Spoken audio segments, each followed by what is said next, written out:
Sampun nate matur, jane wong Jawa niku sampun runtut punapa ingkang kedah dipun lampahi dalam fase kehidupan ket wonten ing guwa garwaning ibu ngantos dumugi mangke dumugi tembang pangkur wayahe mungkur sowan ing Gusti Allah.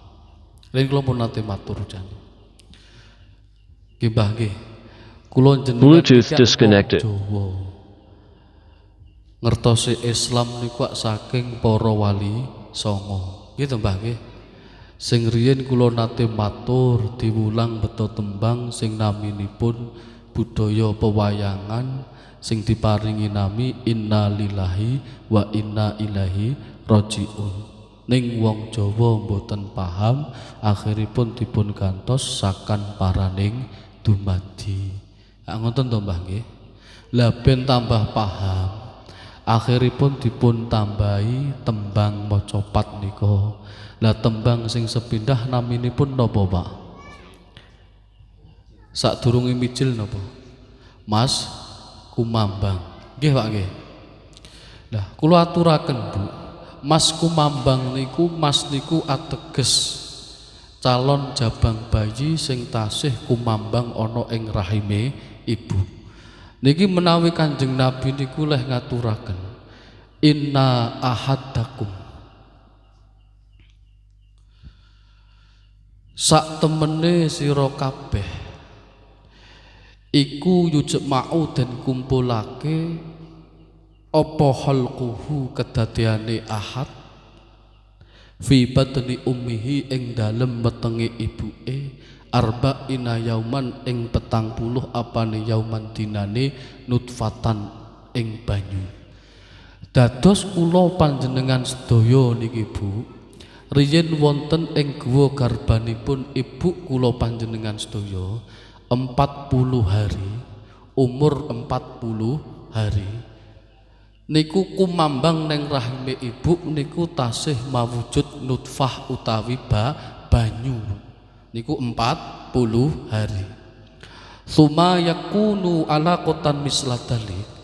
Petang dosa dinten malih wonten ing guwa garbaning ibu niku nembe mawujud getih, Pak. Berarti 80 hari nembe mawujud alaqah utawa getih kempel. Paham nggih tuh mriki?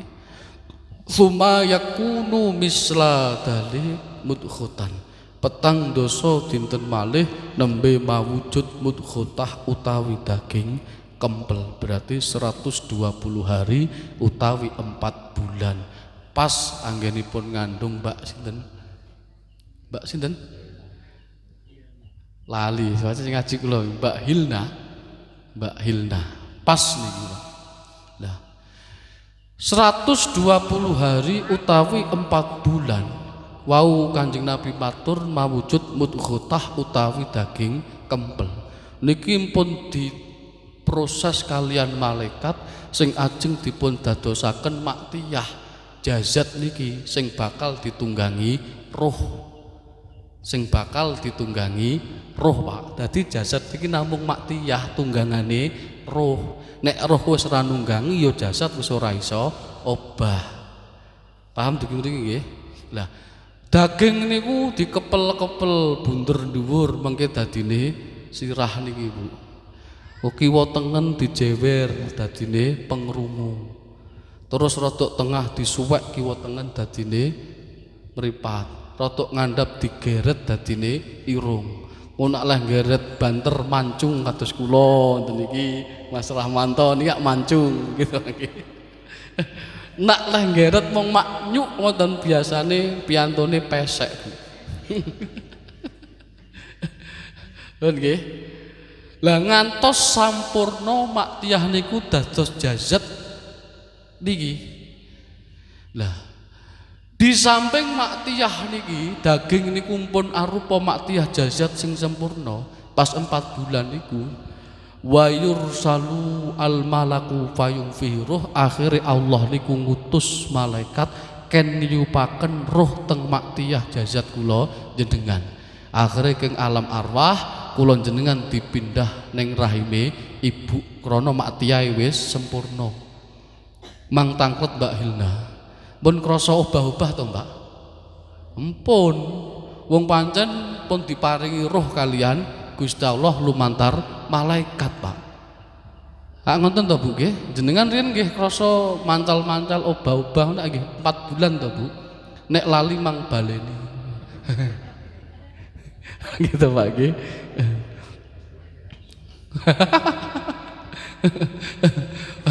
Pun dugi mriki paham, Bu nggih. Nah, di samping malaikat niku wau dipun dawuhi ken niyupaken roh. Akhire jabang bayi niku urip. Wa yu'maru bi arbaati kalimatin, ditugasi Allah, diperintah Allah kon gawa petang catetan kagem jabang bayi nggo lahir, nggo sangu lahir teng alam donya. Bikit spirizkihi, rizkine wis diweruhke. Wa ajalihi, matine nggih pun diweruhne. Sakyun ausaidun, bejo cilaka nggih pun diweruhaken. Niku sing sak mangke bakal dadi takdiripun jabang bayi urip teng alam donya, Pak Bu. Dadi kabeh wong niku pun nggadhahi takdir piyambak. Ning takdir niki dibagi dados kalih, wonten takdir mu'alaq, wonten takdir mubram. Takdir sing saged dipun rubah kelawan ikhtiaripun menungso, lan takdir sing boten saged dipun rubah. Nek takdir sing boten saged dipun rubah niku mati, Pak. Nek pun wayahe ya niku boten saged dirubah. Ning nek masalah bejo, cilaka, rezeki niku tasih saged dipun ikhtiari dening menungso. Milakipun wong Jawa nek mriki dereng wonten nggih mungkin nembe niki yakni. Lah Kanjeng Nabi niku leh dawuh la yarudul qada ila du'a. Ora ana perkara sing kanggo nolak utawa ngrubah takdir kejaba donga. Lah 4 bulan niki kula wau matur, Kanjeng Nabi matur, di samping jabang bayi dipun paringi roh kan pun diweruhaken masalah takdiripun sing ajeng kagem sangu gesang wonten ing alam donya. Lah wau kula matur mulih kula wangsuli Kanjeng Nabi leh dawuh la yarudul qada ila doa. Ora ana perkara sing kanggo ngrubah utawa nolak kodok kejaba donga. Milano pas 4 bulan iki wong Jawa diwulang dikei tradisi mapati, Pak. Niki penting-pentinge wong ngandhut utawi wong hamil. Siji wau dipunaturaken, diwaosaken, diwasilai, dilantari, diberkahi Al-Qur'an surat Yusuf. Wong nabi sing paling ganteng niku Nabi Yusuf. Jane mboten tetep cek ganteng Nabi Muhammad. Ning nek Nabi Yusuf niku ganteng, ning gantenge Nyahwati, ning nek Kanjeng Nabi niku mboten. Nyuwun dumateng Allah muga-muga barokah wasilah Quran surat Yusuf, jabang bayi sak menika nek lahir kakung muga-muga diparingi ganteng kaya dinding Nabi Yusuf dhahir wal batinan. Paham nggih? Nah, terus dipun waosaken suratul Maryam. Nyuwun dumateng Allah wasilah barokahipun Quran surat Maryam. Nek lahir setri muga-muga iso ayu kaya Sayyidatina Maryam dhahir lan batosipun. Lah terus dipun waosaken suratul Waqiah. Niki kagem ngikhtiari masalah takdir rezekinipun. Muga-muga barokah wasilah Quran surat Waqiah benjang masalah rezekine jabang bayi dipun paringi gampil berkah kalian Gusti Allah. Lah terus dipun waosaken suratul Luqman. Pengajap nyuwun dumateng Allah muga-muga wasilah suratul Luqman benjang jabang bayi lahir saged tuwuh dados putra utawa putri sing anggadhahi akhlakul karimah, pakerti sing sae kados dene putranipun Luqmanul Hakim. Paham napa paham Pak niki? Saged tampi nggih? Estu. Nah, niki tesih teng Mas Kumambang, Pak. Dadi mapati iki niku niki pun saged dados pangertosan nggih. Lah terus dipun damelaken sedekah kados dalu niki sing wingi Jumat kliwon sampun kula aturaken nggih. Ya muga-muga barokah sedekah niki lidafil balak, muga-muga jabang bayi sak ibuke direksa kalian Allah dipun tebihaken saking balak sehingga selamat sing lahir ya selamat sing lahirke. Ya ngoten. Pun paham nggih niki mapati? Nek mboten paham tak wangsuli kok ngarep meneh. Pun Pak nggih, wonten tuntunanipun Pak Bu. Ya mong wong Jawa diulang beto kata-kata mapati niku ben kelingan. Nek ora ditengeri ngono ya ora kemutan to Bu.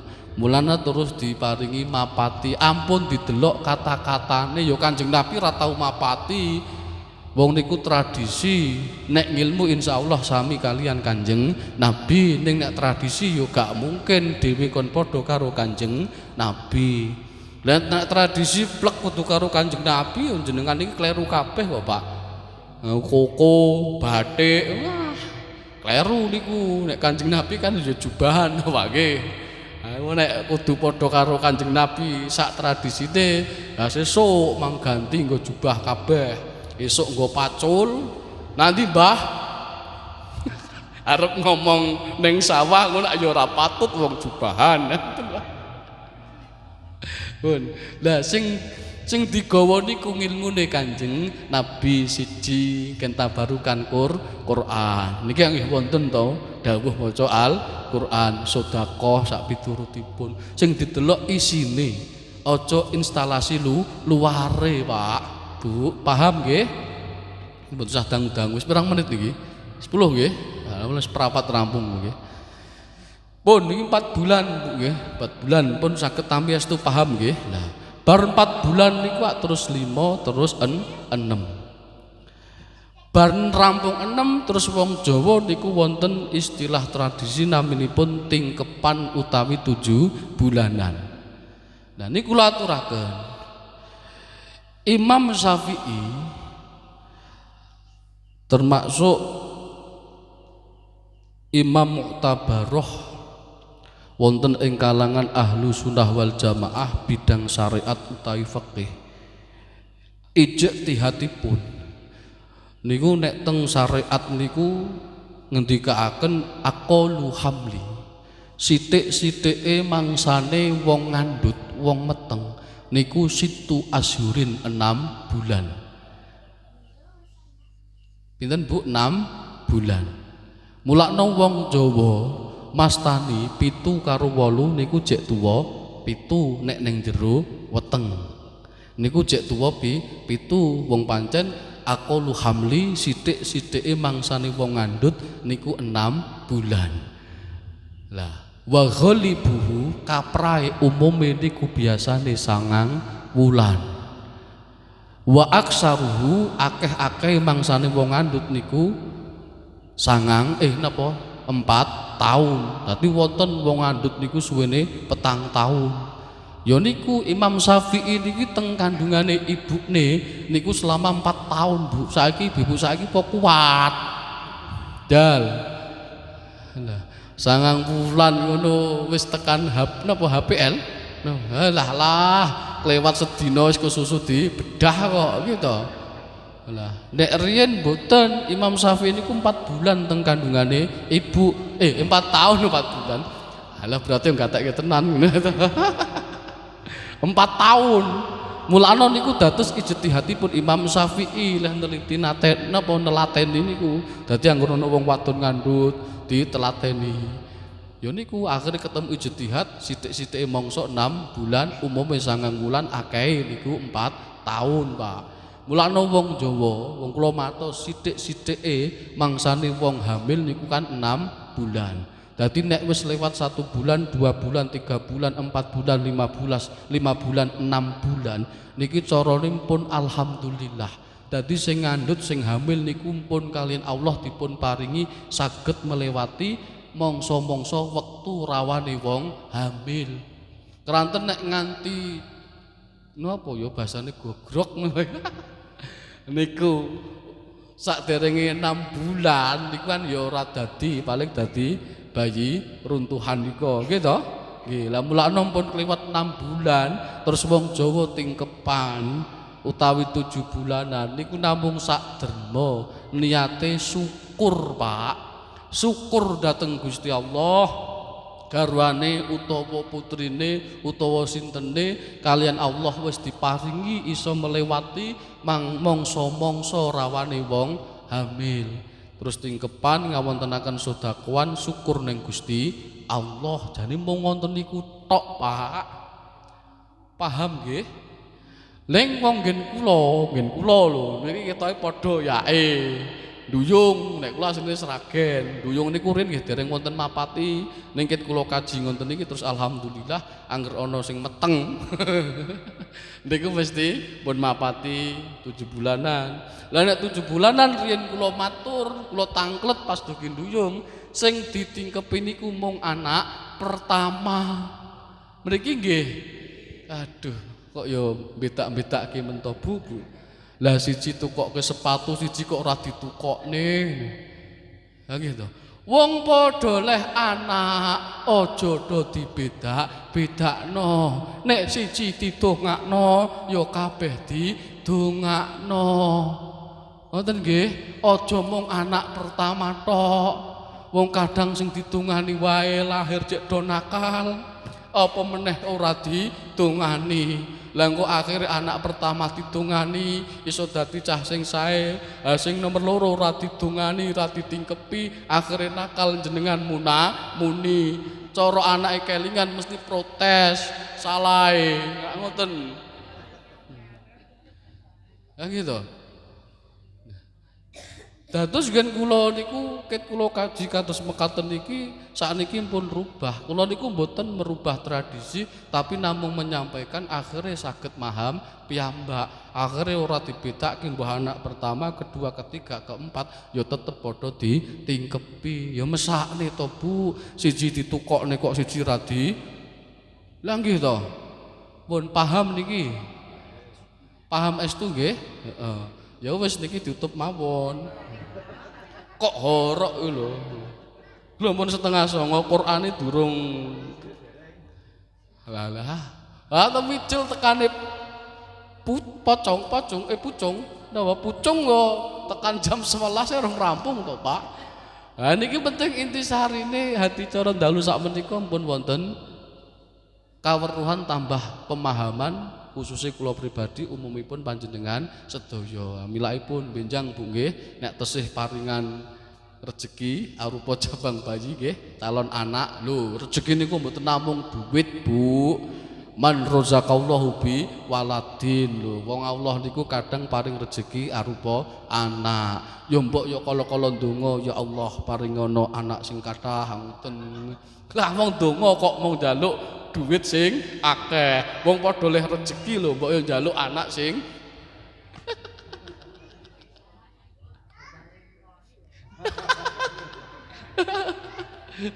Yen Mbah nggih. Pun. Ya ngoten Bu, kiteng kandungan pun diikhtiari kados mekaten niku wayah mapati dipapati didongakne diberkahi Quran disedekoi 7 bulanan nggih ngoten berkahi Quran disedekoi didongake ya kanthi pengajab salah setunggal bar Mas Kumambang niku tembangi mijil wau Pak nggih tak tokne Pak mijil. Lah muga-muga ya mijil kanthi slamet. Ngoten to Pak nggih.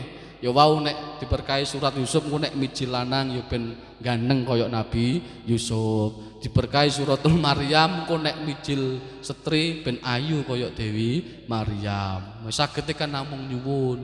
Gitu Pak nggih wilayahe piyambak niki namung njaluk saged. Lah nek njaluk diparingi ya alhamdulillah, ora diparingi ya sing sabar. Rak mong ngoten tok to Pak. Ranahe kawula mong ngoten niku tok. Dadi mboten sah ngambah wilayah ranahe Gusti Allah, penting lakoni apa sing dadi wilayah kula jenengan minangka kawulane Gusti Allah. Pun mijil Pak nggih. Bar mijil niku kinanti niki Mas Wahyu kula tulisan Mas nggih. Wah, mijil niku kinanti. Ngeborong lho Qur'ane. Ha wis iki. Bar mijil niku kinanti nggih. Kinanti niki kados sami lari niki lho. Niki nembe kinanti. Niku wonten isaroh kagem kula jenengan Pak Bu. Fase kehidupan lare pas wekdal kinanti niki mangsa-mangsane kula jenengan disuprih kalian Allah kalian Kanjeng Nabi lewat syariat niku mangsa-mangsane kula jenengan kudu bener-bener nggatekke masalah tarbiyah pendidikane anak. Entah masalah umum utawi langkung-langkung masalah agami. Krana lare-lare niku napa nggih? Mindset niki mak cak-cek niku nggih ket wekdal kinanti niku. Dadi sinaune kadang kalih lingkungan. Alah nek biasane kumpul karo wong sing nggih mboten insyaallah ya nggih mboten.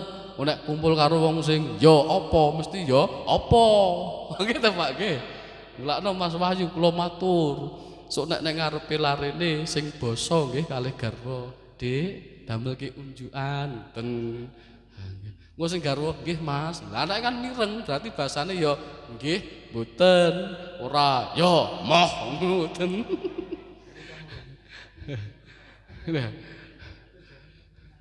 Lah nggih, kranten sinau kalih lingkungan, Pak. Lare niku. Wong kula mbukteke piyambak. Lare kula niku nek teng griya nggih mboten, ning nek ampung dolan terus mulih ilang. Nggih, ilang Pak estu. Kula mbukteke pancen nek bocah niku sinaune kalih lingkungan. Mulane wingi kula nate matur pas ngaji nganten mriki, kula peseni kalih yayi kula.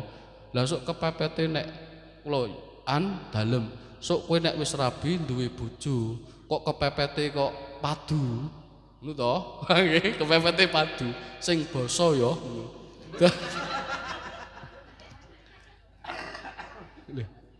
Gitu, sing basa.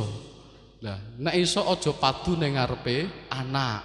Ning nek kepepete padu ning ngarepe anak, ya wau sing basa oleh padu. Ngoten.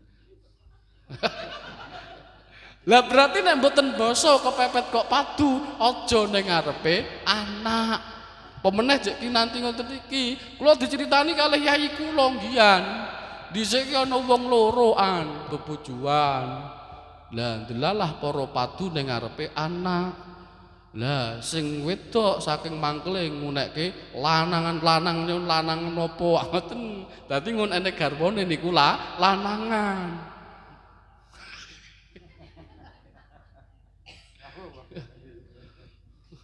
Lah sing lanang ya gak trimo ngunekke sing ketok babonan ngoten. Nggih Pak niku. Ngunekke sing lanang sing wedine beto cungur. Kok cungur genah dadi babon ngoten Pak. Bu, paham nggih? Niki ning ngarepe anak. Lah akhire wekdal siang dahar bareng. Lah sing bapake ora ana, lah anake tanglet ning buke. Bon. Lanangane nanti, ngoten. Lanangane nanti. Wong krana diajari buke ngunekne bapake lanangan. Lah anake ngerti pas mangan ora ana bapakne, akhire basane ya lah lanangane nanti. Ngoten. Niki lho. Lah. Kula matur, wilaipun wekdal kinanti niki kula jenengan niku estu ngatos-ngatos dalam berucap utawa bersikap niku langsung ditampa cek kalian lari kula jenengan. Lah milaipun nek teng kitab Akhlaqul Banan sing diaji Pak Rahmanto Angger Poso kula nyimak teng YouTube niku. Niku wak diceritakne ana bocah namine Ahmad, iki bocah sing soleh, dijak bapakipun teng bustanun utawi kebon. Lah ngerti kembang sing bengkong wite. Matur teng bapak ini kembang mawar. Bapak, ngopo nak? Kembang sak menika edi indah tapi sayang pange bengkong. Ngoten. Lah Ahmad niki sebagai anak sing soleh matur teng bapake, monggo Pak, kembang sak menika pange piyambak kencengaken bareng-bareng. Bapake mesem kalih guyu. Krana ngerti wong pang iki wis bacut gedhe, nek dikencengke mesti bengkong. Terus bapake matur, "Nak, lamun sing duwe kembang iki ket wekdal cilike gatekne pange dikencengke alon-alon, pang niki tembe gedene bakal kenceng ora bengkong koyok ngene iki. Lah iki bengkonge wis bacut gedhe, cara tembang wis tembang sinom. Ki nek dikencengke ya bakal ceklek. Nek ora percaya wis to wong padha leh di anak ampun 6 to, dikandhani pisan leh nyauri ping 10. Dadi nek wektu sinom niku wis ora mangsane kula jenengan nuturi, ora payu. Gitu, mboten payu. Wis ora estu pun mboten mangsane. Keranten sinom niku wis pola pikir niku pun benten, anane mikir senenge dhewe. Pemeneh sing kakung wis dirasa seneng karo wadon, sing wadon ya seneng karo kakung, wis kuwi wis tambah angel. Mulakno bar sinom terus tembangi asmara dono keranten nembe ke taman asmara angel kandhanane. Ya kaya Mas Wahyu karo Mbak ora gampang kandhanane. Ningak nembe tesih ya cek rada asmara dono. Anggo paling nek wis mijil siji rodok dandang gula engko. Pun ngoten Pak, niku pun runtut jane. Napa sing kedah kula jenengan lampahi setiap fase kehidupan ya kaya tembang niki. Nggih to? Lah asmara ndana dandang gula terus durma. Jenengan iki durma Pak Bu. Wis wayahe dermakne pikiran awak bondo nggo ibadah ning Gusti Allah krana bar durma niki megatruh wayahe roh kula jenengan ajeng oncat sangka jasad pangkur pungkur mungkur sowan ning Gusti Allah. Nek wis pungkur berarti ya wis manut sluku-sluku bathok arep gawa ngidul ya manut gawa ngalor ya manut arep dipendhem ya kono ora dipendhem ya kono. Ngoten Pak nggih. Manut to nek mau mati niku. Ora manut ya ben ngeleng dhewe ngono wae. Mun niki saged ditami Pak Bu nggih. Mun intine teng mapati kalih mitoni wau. Mun kula aturaken runtut, mun wonten kemawon mungkin nek mboten kecandak sedantene. Engko nek kedalon nggih. Niki barang nek mambu angin mungkin nggih. Pun ngoten nggih mawon ingkang saged kula aturaken, muga-muga sekedhik ingkang kula aturaken saged nambahi pemahaman dhateng pribadi kula khususipun, umumipun dumateng panjenengan sedaya. Estu wonten lepatipun atur kula nyuwun agungipun pangapunten. Wallahu waliyur rasyadi wal hadi ila siratal mustaqim. Assalamualaikum warahmatullahi wabarakatuh.